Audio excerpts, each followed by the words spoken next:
Hi everyone, it's Toby. Welcome to my channel. Today we're doing the video that everyone wants, the video that everyone feels they need, and I think a video which will be useful for everyone. We're going to look at all of my supplies, or at least everything that I use regularly. I'm going to take you through, demonstrate, draw with, paint with all of my pens, my inks, my watercolours, my brushes, and I'm going to show you examples of artwork. You can use the chapters below to skip to the bit you want to see. And through all of this, I'm not just going to talk about super expensive, exclusive things. No, a lot of my stuff is cheap, easy to acquire. And where it's not, where it's a little bit more expensive, I will give you the other options as well. I will show you the expensive, the premium, but also the budget, the good enough version. And with that, there's no more time for waffle, so let us just dive straight on in. Now, the first thing that people want to know about are the pens and inks, which of course make up that ink stage of the ink and watercolour sketching I love. This is a TWSBI pen. This is a Diamond 580. It's a little bit more premium, around £50 to £70 in the UK. But it has some key advantages. Number one, it's very fine and very predictable, really good ink flow. Number two, it's got a nice weight and feel to it. And number three, this whole belly fills up with ink. So you can carry way more ink around with you, and you don't have to buy an extra messy ink converter or use eco-unfriendly cartridges. Inside this, I've got carbon black ink by Platinum, a really economical ink when you buy it in a big bottle like this, which is really waterproof. The disadvantage is it's got nanoparticles, so if you're not using your pen regularly, you do need to learn how to maintain your pen, washing it out occasionally every week or every month or so. That said, I've never had a problem with this ink in any of my pens. I've reviewed a couple of other inks as well. You can see carbon ink and sketch ink, super dry by 5 minutes. But if you want to check out the full review, see the linked video in the description below where you'll find out way more about these inks in detail. There are other pens, though. I mentioned that TWSBI is a little bit more premium. So the other pens I would recommend are, in order of premiumness, Lamy Safari, costing around £20 in the UK. I prefer an extra fine or a fine nib. Again, lovely ink flow. It's a little more flexible than my Diamond 580, but a little less predictable. And then cheaper still is the Platinum Preppy, £5 or £6. The ink converters for both of these cost another £4 or £5 if you're going to use them in bottled ink. Now, Platinum Preppy has the advantage that the carbon ink I mentioned, you can get it in ink cartridge form. The only ink cartridge that I'm aware of which has waterproof ink. So if that's what you want, this is the pen you need. Now, in the Lamy Safari, you can see me demonstrating a couple of really interesting inks. So I love water-soluble inks. And the two that I love the most are Little Chris by Diamine. This is a really beautiful ink designed to be water soluble, designed to split into all sorts of interesting tones, that lovely sort of turquoise blue shininess. The other I love is Waterman's Absolute Brown.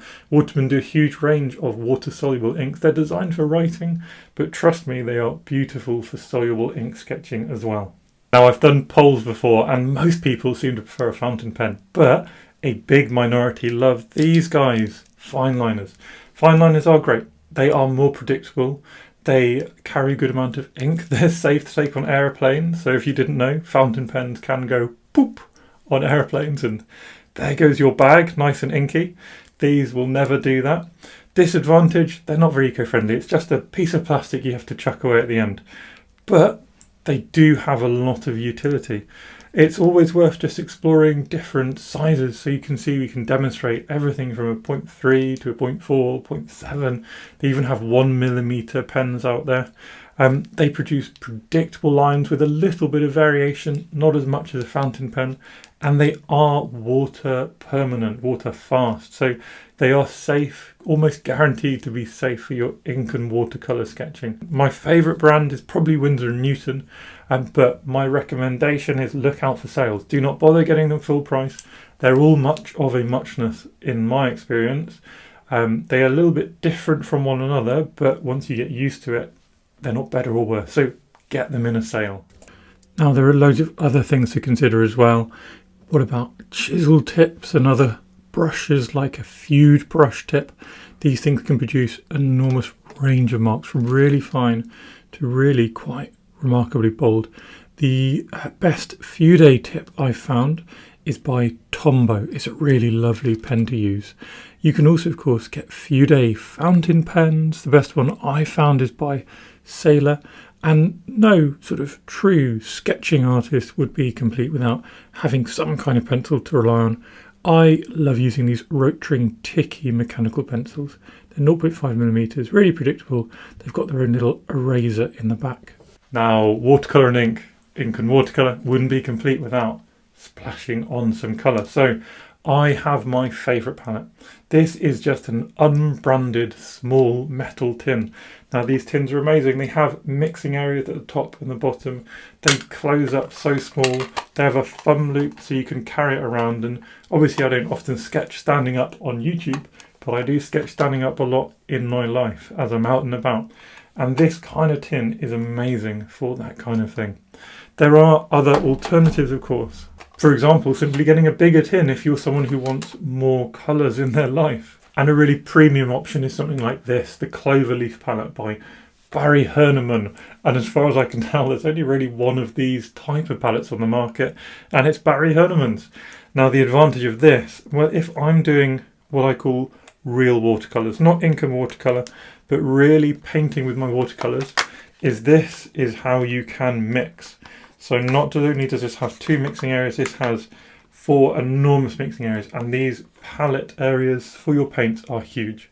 So I do love this. This is my studio watercolour painting palette.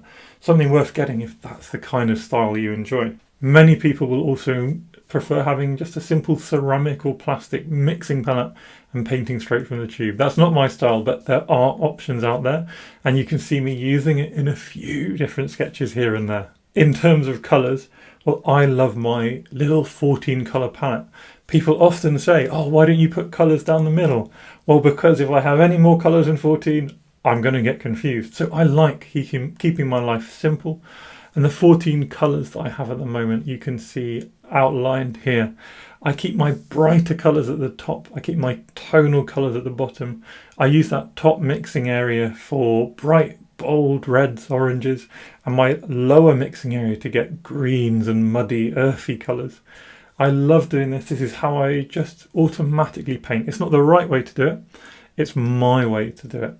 If you want to find out exactly what paints I have, they're all listed on my website, and also in my recent video all about my palette, all about the colours, which I've got linked down below as well. That will go into way more depth than I can talk about today. But what I will do today, of course, is mention the types of colours I use. So I use Daniel Smith. The reason I use Daniel Smith is not because they're cheap, because they are not cheap. They're not super expensive, but they are not cheap. The reason I use them is because they are punchy and bright and transparent. So that means that even though they're expensive, we can use a little bit of colour to go a long way.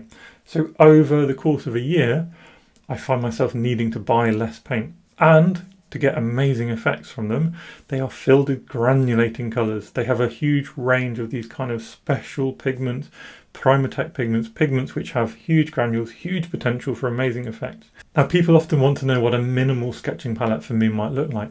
Now it would start with 3 primary colours, and I enjoy Cobalt Blue and Hansa Yellow Medium. They're both Daniel Smith, and Scarlet Lake by Winsor Newton as my 3 primary colours. They're punchy, they're bright, they're bold, they're fun.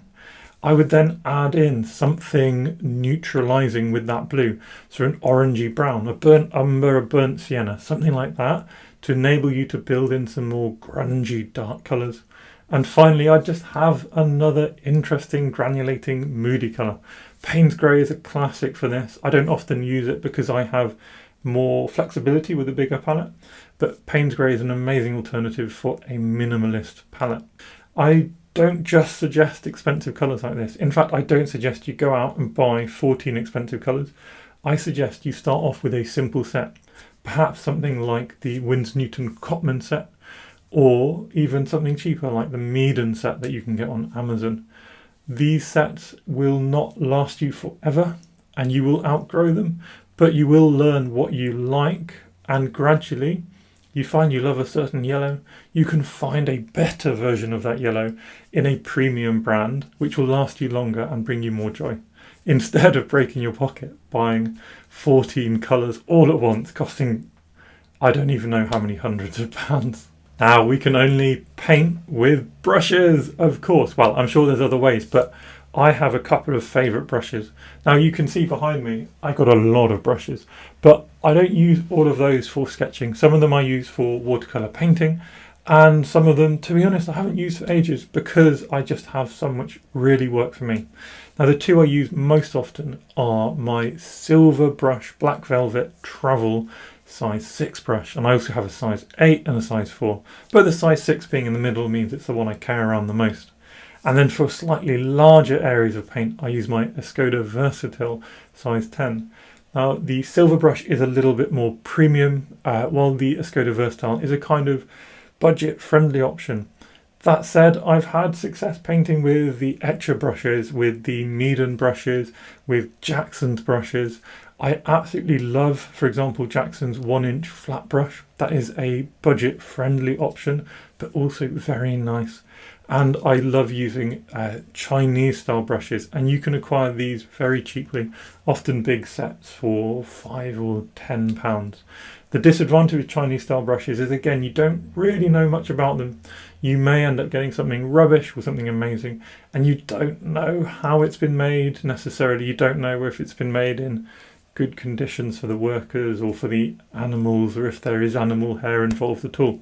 For me, I prefer synthetic brushes just for my personal ethical reasons, but I do have some non-synthetic brushes, like for example the silver brush black velvet, which is a blended brush. Now last but not least, certainly not least, is the paper. Paper's just less exciting to talk about, but it's actually, I think, one of the most important things to invest in early. By a long way, my favourite paper at the moment is the Handmüller Anniversary Edition 450 gram per square metre paper. It's on the block, that means it's gummed down. So if I show you a pad right now, you'll see these pages do not break apart. There's a tiny area where you put in a palette knife or a knife, you slide it and you remove the gum. And that means you can sketch loose, you can sketch with loads of water. The paper is essentially pre-stretched and you can just go with it. If I'm not using that, I'm actually very happy on student grade paper. So again, finding something simple like Daler Rowney paper, I've used a lot in many of my tutorials. And then sketchbooks are often very economical. My long-time favourite is the Moleskine 220 GSM watercolour sketchbook. That's A5 in size, that's my favourite. But also the Etcher sketchbooks, they are more premium and very lovely. 100% cotton, well worth investing in if you have the dollar. If you want to look at more of these kind of fluid, loose watercolour processes, check out my courses, including the free course down below on sketchloose.co.uk. And more importantly, in the description are links to basically everything I've talked about, loads of extra review videos I've produced in the past, so you can start creating your new shopping list. So thank you everyone for watching my little sketching videos. If you enjoy my content, please do subscribe to my channel because it makes me really, really happy. Thanks again.